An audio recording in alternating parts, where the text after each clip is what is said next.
എല്ലാവർക്കും നമ്മുടെ ചാനലിന്റെ മറ്റൊരു വീഡിയോയിലേക്ക് സ്വാഗതം. ഏറ്റവും പുതിയ ന്യൂസ് അപ്ഡേറ്റ്സിനായി ഈ ചാനൽ മറക്കാതെ സബ്സ്ക്രൈബ് ചെയ്യുക. ജാസ്മിൻ ജാഫറിന്റെയും ഗബ്രി ജോസിന്റെയും വാർത്ത സോഷ്യൽ മീഡിയയിൽ നിറഞ്ഞുകഴിഞ്ഞു. ഇരുവരും വേർപിരിഞ്ഞു എന്നും ഇനി ഒന്നിക്കില്ല എന്നുമെല്ലാം ആണ് സോഷ്യൽ മീഡിയയിൽ ഇപ്പോൾ ചർച്ചയാകുന്നത്. ഇതിനെല്ലാം പ്രതികരണവുമായി എത്തിയിരിക്കുകയാണ് ഗബ്രി ഇപ്പോൾ. ബിഗ് ബോസ് സീസൺ 6 മലയാളി പ്രേക്ഷകർക്ക് ഗബ്രി സുപരിചിതനാകുന്നത്. എന്നാൽ യൂട്യൂബ് വഴിയും ഇന്റർവ്യൂകളിലൂടെയും എല്ലാം തന്നെ ജാസ്മിൻ ആദ്യമേ മലയാളി പ്രേക്ഷക മനസ്സിൽ ഇടം പിടിച്ചിരുന്നു. എന്നാൽ ബിഗ് ബോസിൽ വന്നതിനുശേഷം ആണ് ജാസ്മിനും ഗബ്രിയും കൂട്ടായതും സൗഹൃദം പ്രണയത്തിലേക്ക് വഴിമാറിയതും. എന്നാൽ ഇരുവരുടെയും ഈ കൂട്ടുകെട്ടിനെ വിമർശിച്ചുകൊണ്ട് നിരവധി പേർ അന്ന് രംഗത്ത് വന്നിരുന്നു. അനേകം സൈബർ ആക്രമണത്തിന് ജാസ്മിനും തന്റെ കുടുംബവും നേരിടുകയുണ്ടായി.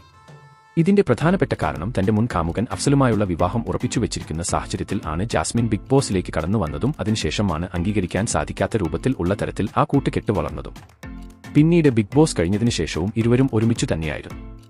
ഒരുപാട് തവണ ഒത്തൊരുമിച്ചു കുറേ രാജ്യങ്ങളിലേക്ക് യാത്രകൾ ചെയ്തു, കൂടാതെ ഒരുപാട് പ്രോഗ്രാമുകൾ ചെയ്തു. അങ്ങനെ നിരവധി പരിപാടികളിൽ ഇരുവരും സജീവമായിരുന്നു.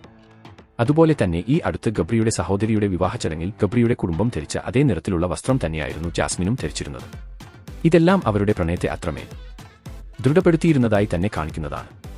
ജാസ്മിൻ തന്നെയാണ് ഗബ്രിക്ക് യൂട്യൂബ് ചാനൽ ഉണ്ടാക്കി കൊടുത്തതും അതുപോലെ വീഡിയോസ് ഇട്ടിരുന്നതുമെല്ലാം. പക്ഷേ ഇപ്പോഴിതാ അതിനെല്ലാം മാറ്റം സംഭവിച്ചിരിക്കുകയാണ്. തന്റെ കൂടെയുണ്ടായിരുന്നു ജാസ്മിന്റെ ഫോട്ടോകളും അതുപോലെ തന്നെ യൂട്യൂബ് ചാനലും ഗബ്രി ഇപ്പോൾ ഡീആക്ടിവേറ്റ് ആക്കിയിരിക്കുകയാണ്. സിനിമാ പ്രൊമോഷൻ വേണ്ടിയുള്ള ജാസ്മിന്റെ കൂടെയുള്ള ഫോട്ടോ പോലും ഗബ്രി ഒഴിവാക്കുകയും ഇൻസ്റ്റാഗ്രാമിൽ ജാസ്മിനെ അൺഫോളോ ചെയ്യുകയും ചെയ്തിട്ടുണ്ട്. എന്നാൽ ഒരുപാട് ആരാധകർ ഉണ്ടായിരുന്ന കൂട്ടുകെട്ടായിരുന്നു ഇരുവരുടെയും. ജാസ്മിനും ഗബ്രിയും ഒരുമിക്കണം എന്നും വിവാഹം കഴിക്കണം എന്നും ഒരുപാട് പേർ ഇന്നും ആഗ്രഹിക്കുന്നുണ്ട്. എന്നാൽ ഇവരുടെ ഈ വേർപിരിയലിനോടെല്ലാം പ്രേക്ഷകർ പ്രതികരിക്കുന്നത് അഫ്സലിന്റെയും മുന്നയുടെയും പോലെ വെറുമൊരു കടലാസുകഷ്ണം മാത്രമായിരുന്നു ജാസ്മിന് ഗബ്രി എന്നും. ഇനി അടുത്ത ജാസ്മിന്റെ ഇര ആരാകും എന്നുമെല്ലാം ആണ് മലയാളികൾ ചോദിക്കുന്നത്.